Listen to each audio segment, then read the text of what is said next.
Assalamu alaikum, this is Manail Irfan. I am your computer teacher.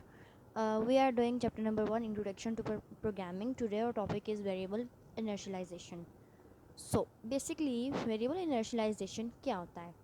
Assigning value to a variable for the first time is called variable inertialization.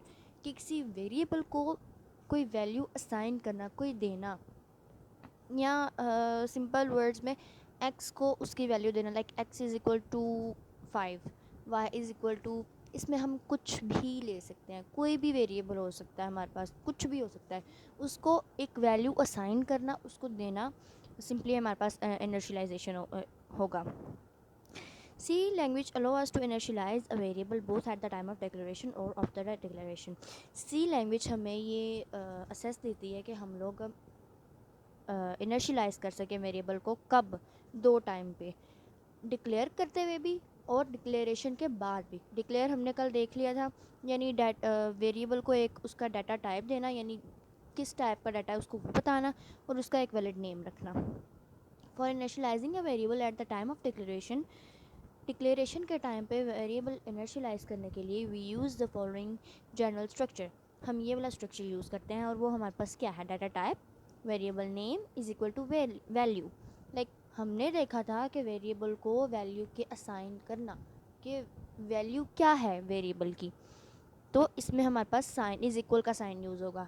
ये बात याद रखें, इनर्शियलाइजेशन में is equal का sign must है.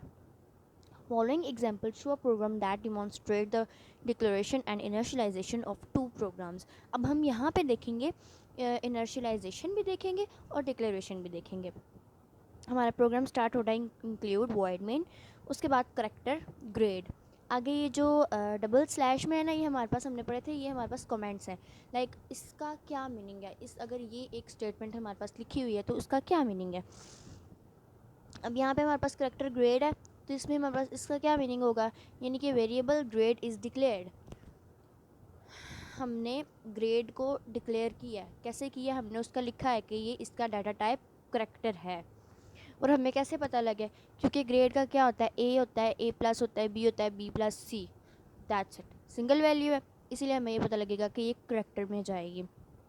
उसके बाद int value is equal to 25. अब यहाँ पे हमारे पास कमेंट्स में क्या है?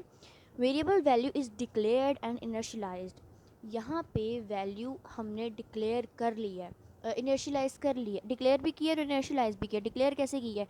कि हमें उसके डाटा टाइप का पता है, वो इंट है. और इनर्शियलाइज़ कैसे किया? हमने उसको एक वैल्यू असाइन की है, और वो क्या है? 25. Value is equal to 25. अब grade is equal to A, variable grades is initialize. अब ऊपर हम देखेंगे, हमने उसको पहले डिक्लेयर किया, दूसरे वाले स्टेटमेंट में हमने उसको डिक्लेयर भी किया और इनर्शियलाइज भी किया, तीसरे वाले स्टेटमेंट में हमने उसको इनर्शियलाइज किया. अगर हम लोग इसकी एक्टिविटी देखें, एक्टिविटी 1.1 जो कि पेज नंबर 3 के एंड पे है, उसमें वो कह रहा है use your web browser to find out the names of 3 different IDEs that can be use for C programming language. कि अपने वेब ब्राउज़र को यूज़ करके 3 डिफरेंट IDEs दें या निकालें जो कि सी प्रोग्रामिंग लैंग्वेजेस के लिए यूज़ होती हैं.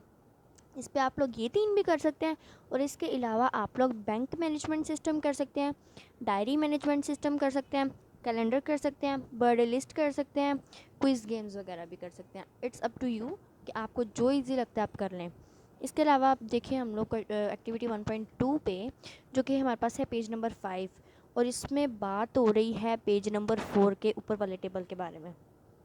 अब वो हमें क्या कह रहा है कि open the IDE install on your lab computer, write the program written in figure 1.2 in the text editor of your IDE and execute it. अब हमारे पास 1.2 पे क्या लिखा हुआ है, क्या प्रोग्राम बना हुआ है?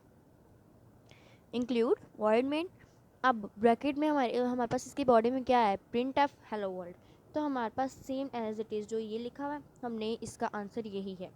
लाइक जो पेज नंबर 5 पे 1.2 का क्वेश्चन है ना, वो पेज नंबर 4 का जो ये टेबल पे है ना, यही आंसर है.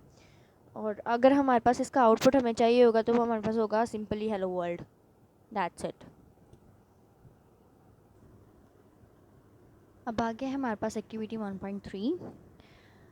From the following list in circle the reserve words in C language. ये जो इन्होंने हमें रिजर्व वर्ड्स दिए थे ना, उन्होंने कहा है कि अब इनमें से रिजर्व वर्ड्स निकालने हैं कि वो कौन से हैं। रिजर्व वर्ड्स और या कीवर्ड्स मैंने आपको बताया था वो होते हैं जो सी प्रोग्रामिंग लैंग्वेज या हर प्रोग्रामिंग लैंग्वेज के अलग अलग होते हैं, जिन्हें हम लोग चेंज नहीं कर सकते खुद से, जो कि पहले से ही उन्होंने हमें दिए होते हैं, बाय डिफ़ॉल्ट होते हैं। अब इसमें से हम लोग देखें, इंटीजर का इंट है, peg, create, case, return, small, math, structure का स्ट्रक्ट है, प्रोग्राम, लाइब्रेरी। इनमें से अगर हम लोग देखें तो हमारे पास इंट, केस, स्ट्रक्चर का स्ट्रक्ट और रिटर्न रिजर्व वर्ड्स हैं। इसके अलावा हमारे पास और कोई भी रिजर्व वर्ड नहीं है। आगे है activity number 1.4, identify different parts of the following C program. अब इसमें सिंपली उन्होंने हमें कहा है कि जो हमने इसके 3 पार्ट्स पढ़े थे ना, कि हेडर फाइल कौन सी है, मेन सेक्शन कौन सा है, body of the main function कौन सा है, बस उन्हें स्पेसिफाई करना है। प्रोग्राम उन्होंने हमें दिया है, बस हमने स्पेसिफाई करके बताना है कि कौन सी चीज़ क्या है। अब include studio plus include conio.h हमारे पास हेडर फाइल है, और वॉइड मेन हमारे पास मेन सेक्शन है। उसके बाद जितनी भी चीज़ें हम लोग ब्रैकेट में लिखेंगे ना, ब्रैकेट शुरू करके ओपनिंग ब्रैकेट और क्लोजिंग ब्रैकेट में, तो वो हमारे पास होगी body of the main function. तो ये था आज का लेक्चर। अल्लाह हाफिज़।